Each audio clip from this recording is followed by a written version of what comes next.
4 व्यक्ति जो भूखा सोने पे मजबूर थे, उनके परिजनों को ये सद्बुद्धि आई और उन्होंने अपने हाथों से ही उनको भोजन कराना शुरू किया। 8.5 महीने में एक भी दिन हमारी रसोई का ताला बंद नहीं रहा। हमने ये प्रतिज्ञा की हुई है, हम भोजन तब करेंगे जब उनके घर खाना पहुंच जाएगा। हमारा तो एक ही उद्देश्य, देने वाले श्रीनाथ जी और पाने वाले श्रीनाथ जी। साथियों नमस्कार। मन में अगर सेवा का भाव है, बहुत सारे विकल्प आपके सामने आज नहीं कल नहीं परसों खुलते चले जाएंगे। नियत साफ है तो समाज बाहें खोल करके आपका स्वागत करने के लिए तैयार रहता है। ऐसी एक शख्सियत से अभी आपको रूबरू कराते हैं जिन्होंने अपने कस्बे में एक पहल की है, और पहल इस बात की कि कोई बुजुर्ग जो शारीरिक और आर्थिक रूप से अक्षम है, जिसके सामने अपनी कोई परेशानियां हैं, वो कम से कम भूखा शाम को नहीं सोए। इस ध्येय के साथ मुस्कान एक पहल 5 टिफिन से हमने 1 जुलाई 2019 को इसको प्रारंभ किया। जन सहयोग द्वारा ये संचालित है।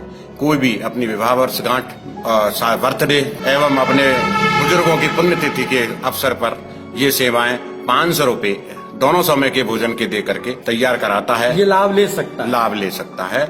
ऐसे हमारे पास लगातार कारवां बढ़ता गया, जुड़ते गए लोग और अपनी अपनी जन्मदिन पार्टियों को इसी के साथ सेलिब्रेट करने लगे। अब हमारे पास 365 दिन में एडवांस बुकिंग भी चालू हो गई है। इस समय 18 टिफिन हमारे यहाँ से सुबह एवं शाम दोनों समय गर्म भोजन बनके उनके घर पर पहुंचाया जाता है। यह सारी सुविधा निःशुल्क है। फरीदाबाद की एक महिला रेनू माथुर के नाम से है। उनका फेसबुक पे मैंने एक पेज पढ़ा, उस पर उनसे बात करने के बाद ये प्रेरणा मिली कि ऐसा भारतवर्ष में कोई व्यक्ति भूखा ना सोए, उस मुहिम को अपन आगे बढ़ाते हैं। तो दौसा लाल चोट में अभी ये फेसबुक पे उन्होंने देखा और उससे ये प्रेरणा ली और उन्होंने भी इसको प्रारंभ किया है। इस समय वहाँ पर 14 टिफिन सुबह एवं शाम भोजन के जाते हैं। ये कई बार ऐसा होता है कि जिन लोगों को हम टिफिन देने जाते हैं और उनमें से कोई नया व्यक्ति हमसे जुड़ता है और वो कहता है कि हमें टिफिन दीजिए, और हम उनको वेरिफिकेशन करते हैं कि वास्तव में ये जरूरतमंद है अथवा नहीं। अगर हम उनको नहीं देते हैं तो वो नाराज होते हैं। हुआ ये कि समाज में ये तो बात खुलती है, वैसे हम अपने मुंह से नहीं, किसी को भी नहीं बताते हैं ये टिफिन किसके यहाँ जा रहा है। यदि हमसे कोई पूछेगा ये 18 टिफिन किस किस के घर जा रहे हैं, तो हम लोग नहीं बताते हैं। हमें उन्हें समाज में बेइज्जत करने का कोई हक नहीं है। हम स्वेच्छा से उनको ये भोजन उपलब्ध कराते हैं। किन्हीं कारणों से किसी के माता जी को हमारे यहाँ से भोजन जाता था, उनके परिजनों में आपस में अड़ोसी पड़ोसी में लड़ाई हो गई, कहा सुनी हो गई। तो पड़ोसी ने उनको ये ताना दिया कि तेरी माँ तो फेरी का टिफिन करती है, भोजन ग्रहण करती है। उसको रात में ही उसको इतनी गुस्सा आई कि उसने 10:30 बजे हमें फोन किया कि भाई साहब कल हमारा टिफिन हमारी माताजी को आप नहीं देंगे।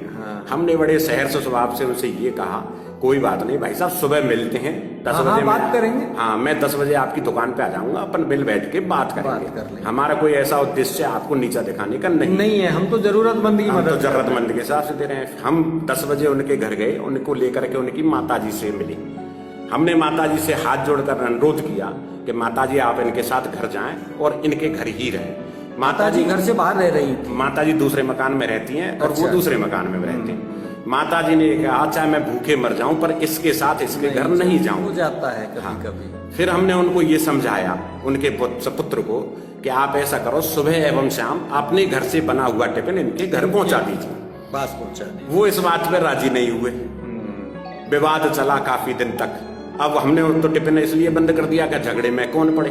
बिल्कुल, हाँ सही है। पर तो नेक काम कर रहे हैं, उसमें झगड़ा क्यों? 3 दिन तक वो माँ बीमार, मतलब भूखा रही।